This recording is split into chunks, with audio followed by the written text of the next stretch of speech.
అందరికీ నమస్కారం. ఒక ఫన్నీ కథ చెప్తాను వినండి. నలుగురు ఫ్రెండ్స్ వెళ్తుంటారనమాట. టమాటా, ఐస్‌గడ్డ, గ్రీన్ మిర్చి, పచ్చిమిరపకాయ, ఉల్లిపాయ అనమాట. ఈ నలుగురు చాలా ఫ్రెండ్స్ అనమాట.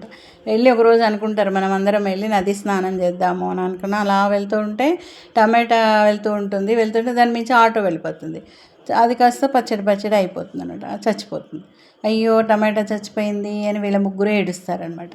అలా సరేలే పోదాం మనమన్నా చేద్దామని పోతూ ఉంటే పక్కన మిర్చి బజ్జీ వేసే బండి వాడు చూస్తాడు దీన్ని. అబ్బా ఈ మిర్చి చాలా బాగుంది, దీన్ని మిర్చి వేద్దాము అని చెప్పేసి తీసుకొని దాన్ని కట్ చేసి మిర్చి బజ్జీ వేసేస్తాడు. అయ్యో మిర్చి కూడా పోయింది ఎట్లాగా అని ఐసు ఉల్లిపాయ పోతుంటారనమాట. పోయి మనమన్నా చేసొద్దాం పదా అని నదిలో దిగంగానే ఐసుగడ్డ కాస్త నీళ్ళల్లో కరిగిపోతుంది. అప్పుడు ఒక ఆనియన్ మిగులుతుంది, ఉల్లిపాయ మిగులుతుంది. ఉల్లిపాయ ఏడుస్తూ ఉంటుంది అనమాట. అయ్యో నా అందరు ఫ్రెండ్స్ వెళ్ళిపోయారు, వీళ్ళందరూ పోయినప్పుడు మేము ముగ్గురం ఏడ్చాము, మరి నేను పోతే ఎవరు ఏడుస్తారు అని అలా పడి ఏడుస్తుంటుంది అనమాట ఉల్లిపాయ.